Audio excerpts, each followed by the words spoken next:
재수술은 다른 병원에서 해도 괜찮을까요? 하셔도 돼요. 하셔도 되는데 일단은 그 수술한 원장님과 해결하려고 시도는 해보십시오. 그 수술이 왜 잘못됐고 내가 어떤 상황에서 어떻게 수술을 했는지 그 병원이 사실 제일 잘 알거든요. 내부 기공소를 두면 비용적인 측면에서는 크게 이득이 아니에요. 저희 서울 0.1 치과의 6층이 전부 기공실입니다. 이거 저로서는 엄청난 투자거든요. 그럼 이제 재수술 이야기를 좀 해볼게요.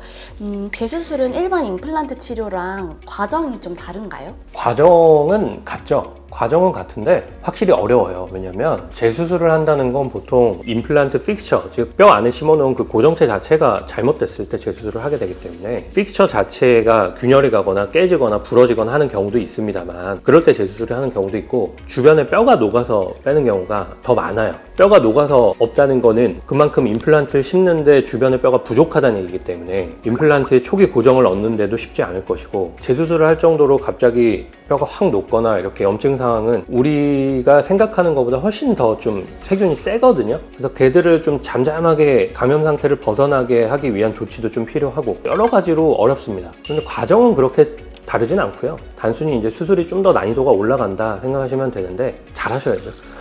재수술하는 시기도 잘 정해야 되고 임플란트 픽처를 제거한 다음에 바로 그날 심을 수 있을지 제거한 다음에 좀 더 힐링 기간을 갖고 염증 상황이 좀 진정이 된 다음에 식립하는 게 나은지 이런 거를 잘 판단을 치과 의사분이 하셔야 되고 그런 병원을 찾아가셔야겠죠.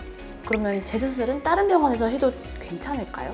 일단 하셔도 돼요. 하셔도 되는데 사실 그 어떤 의사든 의료계에 몸담고 있는 임상가가 누가 그거를 실패하고 싶어 하겠어요. 당연히 최선을 다하셨을 거고 좋은 결과를 얻기 위해서 심으셨을 텐데 뭔가 문제가 생겨서 잘못됐다면 사실 그 원인을 파악하기가 상당히 쉽지 않습니다. 그러니까 너무 마냥 그 치과를 원망하지 마세요. 물론 그런 일이 생겨서는 안 됩니다만 일단은 그 수술한 원장님과 그 병원에서 해결하려고 시도는 해보십시오. 그게 맞아요 사실. 왜냐면 그 수술이 왜 잘못됐고 내가 어떤 상황에서 어떻게 수술을 했는지 그 병원이 사실 제일 잘 알거든.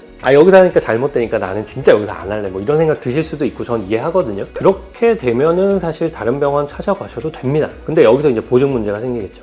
비용 문제가 아무래도 생길 거잖아요. 비용 문제에 나는 상관없고 나는 여기가 마음에 안 드니 무조건 다른 데 갈래 하면 하셔도 됩니다. 저 역시 엄청나게 많은 재수술을 하고 있고 만약에 이제 비용적인 측면이 좀 신경이 쓰이시면 보증기간 내라면 그 병원에서 해결을 하시는 것도 저는 괜찮다고 봐요. 그럼 이제 다른 질문들로 좀 넘어갈게요. 기공실에서는 어떤 일들이 이루어지고 있나요? 치과 기공소는 여러분 치아에 올라가는 최종 보철물 있죠. 보철물이라든지 임플란트의 경우에는 기둥이라든지 그런 것을 제작하는 곳이죠. 그 제작을 잘 하기 위해서 치과에서는 본을 잘 떠야 되고 본을 잘 떠서 기공소에 전달을 하면 기공소에서는 환자 입안을 보면서 할 수 없잖아요. 그러니까 이거를 내부의 상황을 정확하게 딱 복사를 해서 기공소에 주고 그럼 기공소에서는 그걸 믿고 최선을 다해서 치아를 제작해서 만들어 오죠. 근데 임플란트 그 심는 그 픽처 있죠? 그걸 기공소에서 만들진 않습니다. 그거는 임플란트 제조회사에서 공장에서 만드는 거예요. 보철물을 자체 제작하면 좋은 점이 있나요? 요새 이제 많은 치과들이 저희 치과도 마찬가지고 내부에 기공소를 이렇게 두는 경우가 많아요. 사실 내부 기공소를 두면 비용적인 측면에서는 크게 이득이 아니에요. 왜냐면 굉장히 고가의 장비들이 많이 들어가거든요. 저희 서울 0.1 치과의 6층이 전부 기공실입니다. 이거 저로서는 엄청난 투자거든요. 장비를 넣는데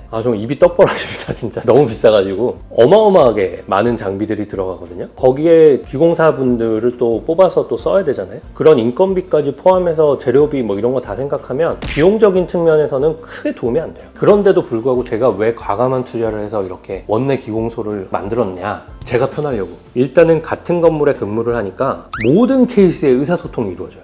센터장님 이거는 폭이 넓게 해주세요. 이분은 이 정도 색깔을 제가 볼 때 원하는 것 같으니 더 밝게 해주세요. 정말 세세한 사항들을 바로바로 막 피드백이 이루어지니까 이게 엄청 저는 편하고 저의 이 편안함은 고스란히 환자분의 편안함으로 옮겨가겠죠. 제가 이제 환자분과 소통하고 대화할 때 바로 옆에서 들으면 결과물이 딱 나왔을 때 환자분이 만족하는 그 정도가 엄청 높다는 거지. 리메이크가 거의 안 나온다는 거죠. 그리고 사용하는 장비나 재료들을 제가 다 알고 있으니까 보철물의 완성도가 높을 수밖에 없고 굉장히 싼 뭐 이상한 재료들 그런 거를 쓸 일이 없잖아요. 제가 다 구입하고 제가 체크를 하니까 믿을 수 있는 보철물이 높은 퀄리티로 제대로 돼서 나오니까 비용과 상관없이 제가 편하고 제가 편하면 환자분이 편하고 우리 둘 다 편하면 직원도 편하고 모두가 해피해지는 거죠. 그러니까 제가 원하는 병원이 그런 병원이기 때문에 원내 기공소를 두는 겁니다. 어떻게 보면 원내 기공소라는 것 자체가 보철물을 자체 제작한다라고 이해를 하면 될까요? 그렇죠. 근데 그 규모에 따라서 좀 다르긴 해요. 왜냐면 치과 부철물이 정말 많잖아요. 대표적으로 금이 있고요. PFM이라는 안에는 메탈이 들어가고 도자기가 얹혀진 재질이 있고요. 천연 광물로 이루어진 지르코니아라는 것도 있고요. 이거를 전부 커버하려면 어마어마한 시설이 필요하기 때문에 약간 규모가 작게 하려면 내가 제일 많이 하는 것만 세팅을 하고 나머지는 외주를 주는 경우도 있어요. 모든 거를 다 만들진 않지만 내가 주력하는 것은 만들 것이다. 원내 기공소가 있으면 그렇게 생각하시면 됩니다. 그럼 지금까지 했던 수술 중 가장 어려웠던 수술이 있으신가요? 수술 중에 어려운 거 사실 저도 경험이 일천할 때가 있지 않았겠었습니까? 그죠? 저도 처음에 있었고 두려움에 떨면서 수술을 한 시기가 있었어요. 그런 시기에는 모든 케이스가 어려웠죠. 근데 이제 지금의 저로 생각을 해보면 뼈가 얼마나 남았고 케이스가 얼마나 어렵고 이런 거는 어느 정도 수준을 넘었으면 별로 그렇게 어렵게 느껴지지 않아요. 근데 제일 어려운 거는 사실 환자분 입이 안 벌어질 때예요. 입이 되게 작은 분이 계세요. 아무리 크게 벌려도 이 벌리는 입술 자체에 한계가 있어요. 그리고 턱 자체가 좀 안 좋으셔서 조금밖에 안 벌어지는 분이 계세요. 그런 분들의 사랑니 바로 앞에 7번 수술을 한다?